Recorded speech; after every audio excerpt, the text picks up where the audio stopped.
বন্ধুরা, welcome to বিশ্ববার্তা। ISRO 2025 সালে একটা বড় সাফল্য পেতে চলেছে। সেই সাফল্যের কথা আমাদের ভারতীয় মিডিয়ারা কিন্তু একবারও ডিটেলসে পেশ করেনি। এই সাফল্য কিন্তু আমাদের যেটা ওয়ার্ল্ড নিউজগুলো আছে, বিবিসি, সিএনএন, আল জাজিরা, এরা কিন্তু ডিটেলসে সিরিয়াসলিভাবে এটাকে শেয়ার করছে।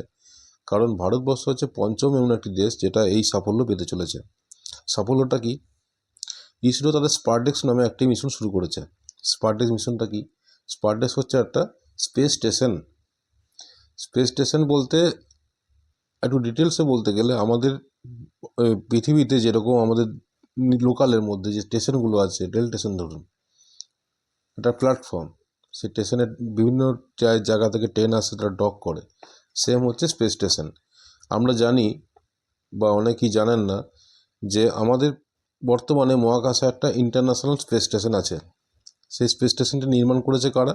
যে 5টে বড় বড় স্পেস স্টেশন আছে, তারা নাসা, স্পেসএক্স, ইএসএফ, জাক্সা, রসকসমস, এরা কিন্তু সম্মিলিত হয়ে এই স্পেস স্টেশনটি তৈরি করেছে, ইন্টারন্যাশনাল স্পেস স্টেশনটি।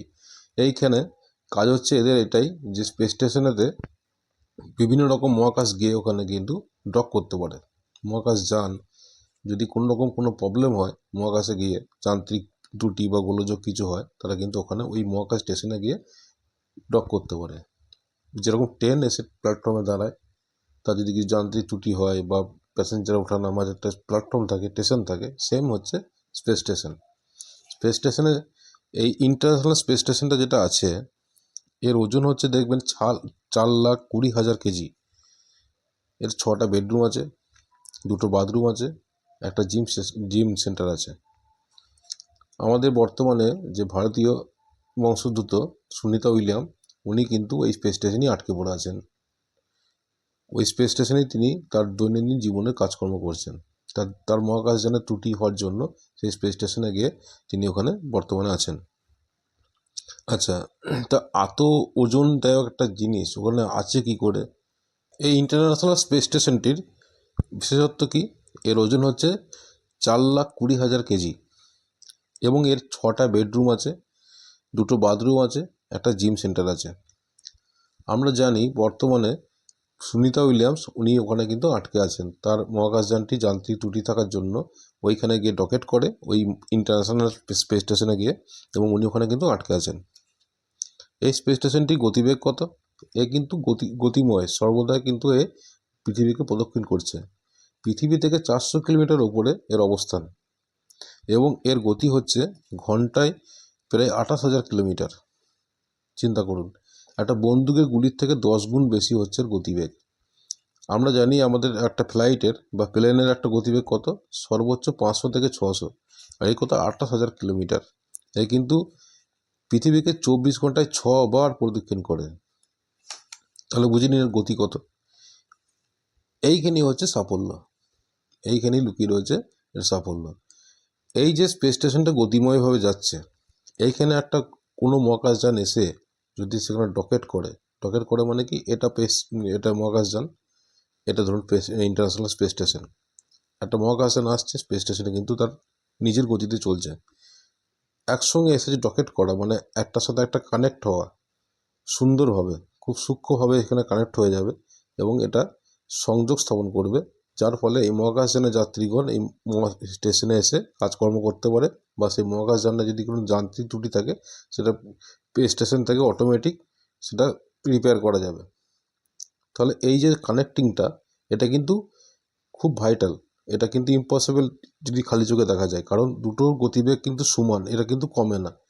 ধরে নিন একটা স্টেশনে একটা ট্রেন তার ইঞ্জিন লাগাবে বা একটা বগি লাগাবে, তাহলে সেখানে কি করে, দুটো দুটো ট্রেন এইভাবে আসে, আস্তে আস্তে আস্তে আস্তে এসে তাদের গতিবেগ কমাতে কমাতে কমাতে এসে স্লো হয়ে তারা কিন্তু এই কাজটা সম্পন্ন করে। কিন্তু এখানে এই স্পেস স্টেশনের এই গতিবেগ স্লো করার কোনো উপায় নেই। তারা কিন্তু একই গতিতে চলবে। এই সর্বোচ্চ গতিতে তাদের যে কানেক্টিং হওয়ার ব্যাপারটা, এই সাফল্যটা কিন্তু পৃথিবীতে 4টে দেশই সম্পূর্ণ করেছিল: চীন, ইউএসএ, রাশিয়া, আর আমরা জাপান। ভারতবর্ষ হচ্ছে পঞ্চম দেশ যে কিন্তু এই সাকসেসটা করতে চলেছে। এইবার জেনে নিই এই মিশনের স্পারডেক্সে এটা সম্পূর্ণ হচ্ছে কী হবে, PSLV C60 নামে একটি রকেটে স্পারডেক্স কিন্তু নিক্ষেপ করা হয়। এবং আর একটা বিষয়, এই স্পেস স্টেশনটির সবথেকে গুরুত্বপূর্ণ বিষয় এটাই যে ইসরো যে স্পেস স্টেশনটা করতে চলেছে এর পিছনে এই 4টি দেশের নাম বললাম, USA, রাশিয়া, চায়না, জাপান, এরা কিন্তু কোনোভাবেই কোনো ডেটা ইসরোকে শেয়ার করে নাই। আমাদের সোমনাথ স্যার নিজস্ব প্রচেষ্টায় নিজস্ব টিমমেট নিয়ে তারা কিন্তু এই মিশনটা সাকসেস করতে চলেছে। এই মিশনটা সাকসেস করার জন্য PSLV C60 নামক একটি রকেট ব্যবহার করা হয়েছে এবং সেই রকেট থেকে দুটো মহাকাশযান নিক্ষেপ করা হবে। ভূপৃষ্ঠ থেকে 400 কিলোমিটার উপরে গিয়ে মহাকাশযান দুটো নিক্ষেপ করা হবে এবং তারা আস্তে আস্তে প্রথমে মহাকাশযান দুটো ওখান থেকে রিলিজ করবে এবং আস্তে আস্তে তারা নিজের দিকে কানেক্ট হবে, ডক করবে। এটাই হচ্ছে মিশন। এবার আসি খরচা। এই মিশনটা কমপ্লিট করতে লঞ্চ থেকে শুরু করে আলটিমেটাম শেষ পর্যন্ত খরচা ধরা হয়েছে অ্যাপ্রক্সিমেটলি 300 থেকে 340 কোটি টাকা।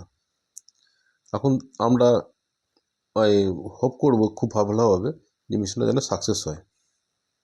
আশাবাদী হওয়া উচিত এই মিশনটাকে নিয়ে। বছরের প্রথম দিকে একটা খুবই ভালো খবর। আপনারা খুব ভালো থাকবেন। নতুন বছর আপনাদের অনেক ভালো কাটুক। আসছি নতুন ভিডিও নিয়ে খুব তাড়াতাড়ি। জয় হিন্দ।